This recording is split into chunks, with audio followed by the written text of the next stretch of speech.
The doctor said the match was perfect. Blood type, tissue, everything. But when the recipient asked one question, the room went quiet. Why would a stranger do this? Because the donor didn't want recognition. He didn't want money. He didn't even want to meet the person whose life he was about to save. He just said, I have 2 kidneys. He needs one. What happened after the surgery, though, was something no one expected. And the response from the recipient would leave everyone in that hospital struggling to hold back tears. The donor's name was Daniel Reyes, 34 years old, Filipino, married, 1 child. He worked as a delivery driver in Quezon City, long hours, unpredictable pay. Not poor, but never comfortable. The kind of man who planned carefully because there was no backup. His days were routine. Wake early, kiss his wife goodbye, carry packages through traffic and heat, come home tired. Ordinary in every way that rarely makes headlines. That's why no one noticed him the day he read a short post online about a man running out of time. The post was shared by a local dialysis support group. A middle-aged man named Michael Turner, an American expatriate living in the Philippines, had end-stage kidney failure. Years of treatment had slowed the decline, but now dialysis wasn't enough. He needed a transplant. Quickly. Family members weren't compatible. Friends tried and failed. The post wasn't dramatic. No begging. Just facts. Blood type. Medical details. A quiet plea for help. Daniel read it during a lunch break, sitting on a motorcycle seat, phone balanced in his hand. At first, he scrolled past it. It wasn't his problem. He had a family. A child who still needed school fees. A wife who worried every time he drove through traffic. Donating a kidney wasn't a small thing. It wasn't heroic in the movie sense. It was surgery, risk, recovery, missed work, bills. He put the phone away, but the words stayed with him.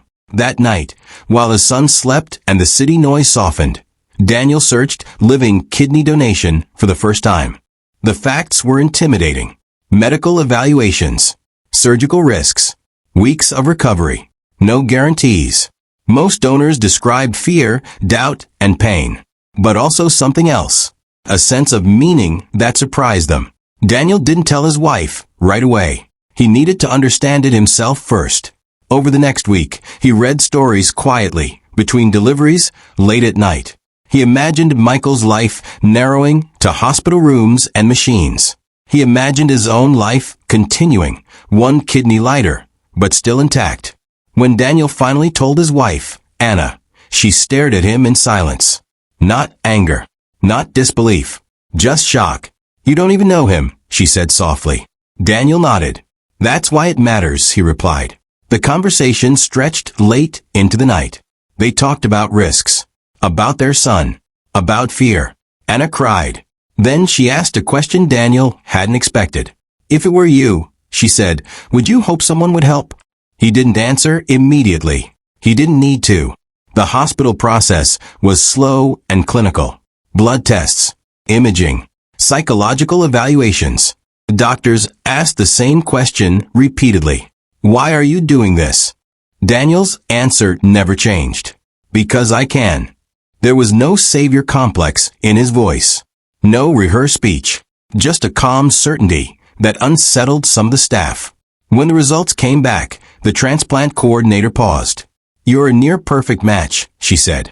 Daniel felt relief. And fear. Because now the idea had weight. A date could be set. Michael Turner was told a donor had been found. Anonymous. Local. Compatible. He cried alone in a hospital bathroom, hands braced against cold tiles. Months earlier, he had begun preparing for the possibility that this would never happen. He'd written letters he hoped he'd never need. Now suddenly, the future cracked open again. He asked to know something about the donor. Anything. Age. Name. Reason. The answer was limited by policy. All he was told was this. He asked for no recognition. The day of surgery arrived quietly. No cameras. No speeches. Daniel kissed his wife and son before dawn. He tried to joke, but his voice trembled. Anna squeezed his hand harder than usual. In separate wings of the same hospital, Two men prepared for the same operation from opposite ends of fate. One giving up a part of his body, the other receiving a chance he'd nearly lost hope for. Neither had met. Neither knew how deeply their lives were about to intertwine. The surgery lasted hours. When Daniel woke, pain hit him in waves. Sharp, unforgiving. He felt smaller, somehow, like something essential had been taken. The nurse reassured him. Recovery would come. Meanwhile, down the hall, Michael's new kidney began working almost immediately. Doctors smiled. Numbers improved. Color returned to his face. A nurse whispered, "It's functioning beautifully." Michael closed his eyes and breathed deeply, feeling something he hadn't felt in years. Relief. Recovery was harder than Daniel expected. Movement hurt. Sleep came in fragments. He worried about work, about money, about whether he'd made a reckless choice. Anna never left his side for long. She reminded him why he did this when doubt crept in at night. Meanwhile, Michael's recovery was filled with a different tension. Gratitude mixed with guilt. How do you carry on knowing someone else took on pain so you could live? The anonymity made it heavier. He couldn't say thank you. Weeks passed. Daniel slowly regained strength. He walked short distances, then longer ones. The scar became a quiet reminder of what he'd done. He told very few people, not out of secrecy, but because it felt private. This wasn't a story he wanted applause for. Michael, on the other hand, felt a growing need to respond. He asked the transplant team if he could write a letter. They agreed, as long as it went through them. Michael wrote carefully, rewriting every line. The letter arrived at Daniel's home in a plain envelope. No return address. Anna handed it to him without speaking. Daniel sat at the table for a long time before opening it. The letter wasn't long. It didn't overflow with praise.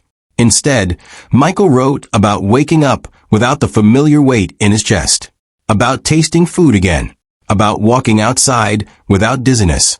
Then one line stopped Daniel completely.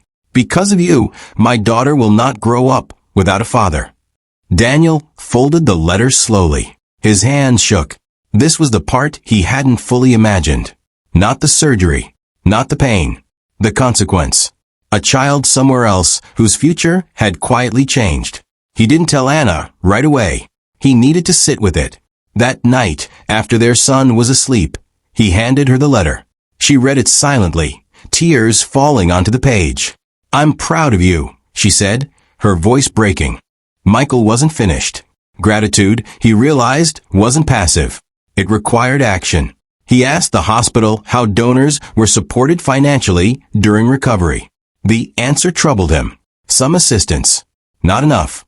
He learned Daniel had missed weeks of work. No salary. Just savings and help from family. Michael spoke to friends. Quietly. No publicity. He organized a fund, not as charity, but as responsibility. He didn't tell Daniel. He wanted the gesture to speak for itself. Months later, Daniel received a call from the hospital. He assumed it was a routine follow-up. Instead, the coordinator hesitated. "The recipient has asked to meet you," she said. Daniel froze. He hadn't prepared for this. He'd imagined anonymity lasting forever. Anna encouraged him gently. "Maybe it's time," she said. Daniel agreed, though his chest tightened at the thought. They met in a quiet hospital garden. No cameras. Just two men sitting across from each other, unsure how to begin. Michael stood first and bowed his head slightly, a gesture he'd learned living in the Philippines. Then, unexpectedly, he cried. Not loudly, just enough. "Thank you for my life," he said.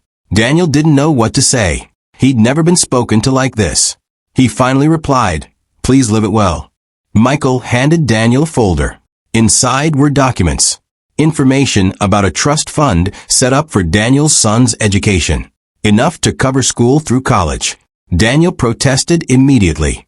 This wasn't why he did it. Michael stopped him. "This isn't payment," he said firmly. "This is what your choice made possible. Let me honor that." Daniel struggled. Pride clashed with gratitude. In the end, Anna squeezed his arm. They accepted. The story didn't go viral. No morning shows. No headlines. But it spread quietly. among doctors, among patients, among families waiting for calls that might never come. Daniel returned to work. Life resumed, altered but familiar. Michael volunteered with organ donation groups. He told Daniel's story without names, always emphasizing one thing. He was not rich. He was not powerful. He was just willing. Years later, Daniel's son would ask about the scar. Daniel would tell him the truth, not as a lesson in heroism, but in responsibility. Sometimes, he'd say, you help because you can. And that's enough. Michael's daughter would grow up knowing her father lived because of a stranger who asked for nothing. She would carry that knowledge quietly, like a compass. This story isn't about sacrifice as spectacle. It's about what kindness looks like when no one is watching, when there's no guarantee of return. Daniel never became famous. Michael never forgot. Their lives touched once, deeply, and then continued, changed. In a world that often measures worth in money or attention, this story offers a different metric: capacity, willingness, choice. The kidney was not just an organ. It was time. Time added back into a life that was running out. And the response wasn't applause. It was responsibility carried forward. Not every act of kindness needs a camera. Some only need courage. Some only need a quiet yes. And sometimes strangers meet not by chance, but by choice. A choice that echoes longer than anyone expects, and proves that the smallest decisions can change more lives than we ever see.